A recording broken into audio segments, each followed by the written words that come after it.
ജീവിതത്തിൽ നമ്മൾ തീരുമാനങ്ങൾ എടുക്കുമ്പോൾ വളരെ സൂക്ഷിച്ച് വേണം എടുക്കാനായിട്ട്, വളരെ ശ്രദ്ധിച്ച് വേണം നമ്മൾ വലിയ തീരുമാനങ്ങൾ എടുക്കാനായിട്ട്. എന്താ ഈ സൂക്ഷിച്ച് തീരുമാനം എടുക്കണം എന്ന് പറഞ്ഞാൽ, അല്ലെങ്കിൽ ശ്രദ്ധിച്ച് തീരുമാനം എടുക്കണം എന്ന് പറഞ്ഞാൽ അതിനർത്ഥം എങ്ങനെയാണ് ഒരു പ്രധാനപ്പെട്ട തീരുമാനം എടുക്കേണ്ടതെന്ന് ഈശോ നമുക്ക് വളരെ വ്യക്തമായിട്ട് പറഞ്ഞു തരുന്നുണ്ട്. സൂക്ഷിച്ച് തീരുമാനം എടുക്കണം എന്ന് പറഞ്ഞു കഴിഞ്ഞാൽ ഏറ്റവും നല്ലത് വിശുദ്ധ ബൈബിള് പറഞ്ഞു തരുന്ന പോലെ വേണം തീരുമാനം എടുക്കാനായിട്ട്. അതുപോലെ എടുത്തു കഴിഞ്ഞാൽ ആ തീരുമാനം തീർച്ചയായിട്ടും വിജയത്തിലേക്ക് എത്തിയിരിക്കും. ഇത് നമുക്ക് കാണുന്നത് മർക്കോസിന് സുവിശേഷം 3-ാം അധ്യായം അതിന്റെ 13-ാം തിരുലിഖിതത്തിലാണ്. വചനം പറയുന്നു, പിന്നീട് അവൻ മലമുകളിലേക്ക് കയറി അവൻ ഇഷ്ടമുള്ളവരെ അടുത്തേക്ക് വിളിച്ചു, അവർ അവന്റെ സമീപത്തേക്ക് ചെന്നു. ഇങ്ങനെയാണ് വചനം പറയുന്നത്. ഇവിടെ മർക്കോസ് പറയുന്നത് ഈശോ മലമുകളിലേക്ക് കയറിയെന്ന് മാത്രമാണ്. പക്ഷേ മർക്കോസിന് സുവിശേഷം അതിന്റെ 6-ാം അധ്യായം 46-ാം തിരുലിഖിതത്തിൽ മർക്കോസ് വളരെ വ്യക്തമായിട്ട് കാണിച്ചു തരുന്നുണ്ട് എന്തിനാണ് ഈശോ മലമുകളിലേക്ക് പോകുന്നതെന്ന്. അവിടെ വചനം പറയുന്നു, ആളുകളോട് യാത്ര പറഞ്ഞ ശേഷം പ്രാർത്ഥിക്കാൻ അവൻ മലയിലേക്ക് പോയി. അപ്പൊ 3:13 ഈശോ മലയിലേക്ക് കയറിപ്പോയി എന്ന് പറഞ്ഞു കഴിഞ്ഞാൽ അതിനർത്ഥം മലയിലേക്ക് പ്രാർത്ഥിക്കാനായിട്ട് പോയി എന്നാണ്. ഇവിടെ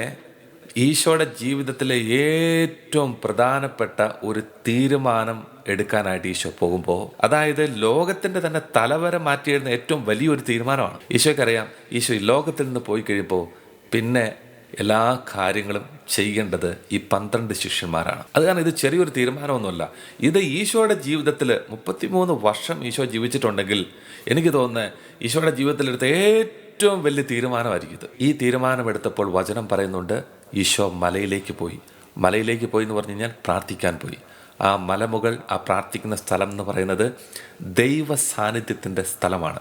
അപ്പോൾ ഈശോ മലയിലേക്ക് പോയി, അവിടേക്ക് ഈശോ 12 പേരെ വിളിച്ചു എന്ന് പറഞ്ഞു കഴിഞ്ഞാൽ അതിൻ്റെ വേറൊരു അർത്ഥം ഇതാണ്, ഈശോ 12 പേരെയും ദൈവ സാന്നിധ്യത്തിലേക്ക് വിളിച്ചു. തീരുമാനമെടുക്കേണ്ട സ്ഥലം ദൈവ സാന്നിധ്യമാണ്. അപ്പോൾ ഒരു കാര്യം മനസ്സിലായില്ലേ, എങ്ങനെയാണ് ബൈബിൾ തീരുമാനമെടുക്കാനായിട്ട് പറയുന്നത്?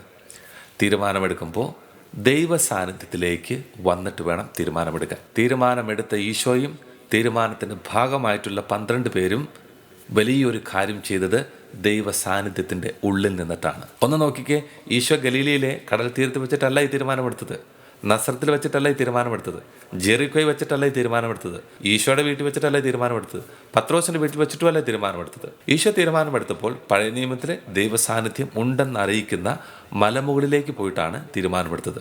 ഓർക്കുക, അന്ന് ഈശോ ദൈവ സാന്നിധ്യത്തിൽ പോയിട്ട് ദൈവത്തോട് ചേർന്ന് നല്ലൊരു തീരുമാനമെടുത്തത് കൊണ്ടാണ് ഇന്ന് നിങ്ങളും ഞാനും സുവിശേഷം കേട്ടത്, നമുക്ക് വിശ്വാസം ലഭിച്ചത്.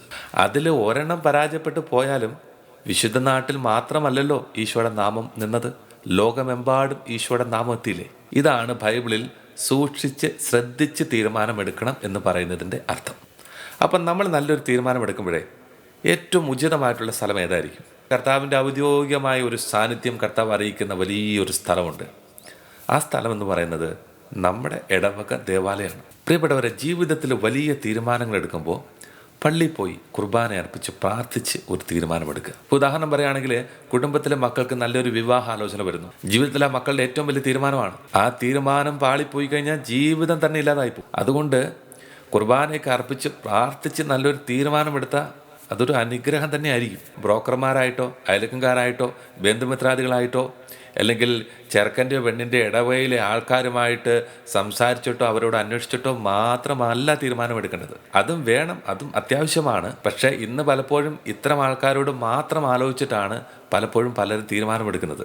കർത്താവിനോട് ആലോചിക്കാറില്ല. അവരോട് മാത്രം പറഞ്ഞാൽ പോരെ, ഏറ്റവും പ്രധാനപ്പെട്ട ഒരാളോട് കൂടി തീരുമാനമെടുത്തിട്ട് എന്ത് കാര്യം ചെയ്യാൻ പാടുള്ളൂ. ദൈവസ്ഥാനത്തിൽ പോയിട്ട്, ദൈവമേ, ഇതാണ് ഞങ്ങൾ എടുക്കുന്ന തീരുമാനം, ഈ പയ്യനാണ്, ഈ കുഞ്ഞാണ്, ഇതിന് കുറവുകളുണ്ടാവും, ഇതിന് പോരായ്മകളുണ്ടാവും, ആ പോരായ്മകളൊക്കെ എടുത്ത് മാറ്റി ശുദ്ധീകരിച്ച് തരണമേ എന്ന് കർത്താവിൻ്റെ ഒരു വാക്ക് പറഞ്ഞു കഴിഞ്ഞാൽ അത് അനുഗ്രഹമായിട്ട് തന്നെ നമ്മുടെ ജീവിതത്തിലേക്ക് കടന്നു വരും. പരിപൂർണ്ണ വിശുദ്ധരായവരെ ഒന്നും നമ്മുടെ ജീവിതത്തിൽ കിട്ടാനായിട്ട് പോകുന്നില്ല. നമ്മുടെ ജീവിതത്തിൽ വന്ന ശേഷമായിരിക്കും പലരും വിശുദ്ധീകരിക്കപ്പെടുക. തീരുമാനങ്ങൾ എടുക്കുമ്പോൾ ദൈവസാന്നിധ്യത്തിലേക്ക് പോയിട്ട് നമ്മൾ തീരുമാനമെടുക്കുകയാണെങ്കിൽ കർത്താവിൻ്റെ ഒരു കൈയൊപ്പ് ആ തീരുമാനത്തിൻ്റെ മേലുണ്ടാവും. അപ്പോൾ എന്താ സംഭവിക്കുന്ന അറിയാമോ? ആ തീരുമാനം വിജയത്തിലെത്തുന്നവരെ കർത്താവ് നമ്മുടെ കൂടെ ഉണ്ടാവും. ഇതാണ് പറയുന്നത്, തീരുമാനങ്ങൾ എടുക്കുമ്പോൾ കർത്താവിൻ്റെ സാന്നിധ്യത്തിലേക്ക് ചെന്നിട്ട് വേണം തീരുമാനമെടുക്കാനായിട്ട്. വേറെ എവിടെയെങ്കിലും, വേറെ ഏതെങ്കിലും നിങ്ങൾക്ക് ഇഷ്ടമുള്ളൊരു സ്ഥലത്ത് പോയിട്ട് നിങ്ങളൊരു തീരുമാനമെടുക്കാനല്ല ഉദ്ദേശിക്കുന്നത്.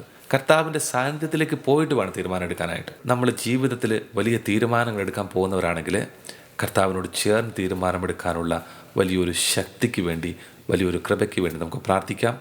അതിനായിട്ട് നമുക്ക് ഒരു ആശീർവാദം സ്വീകരിക്കാം. ദൈവമേ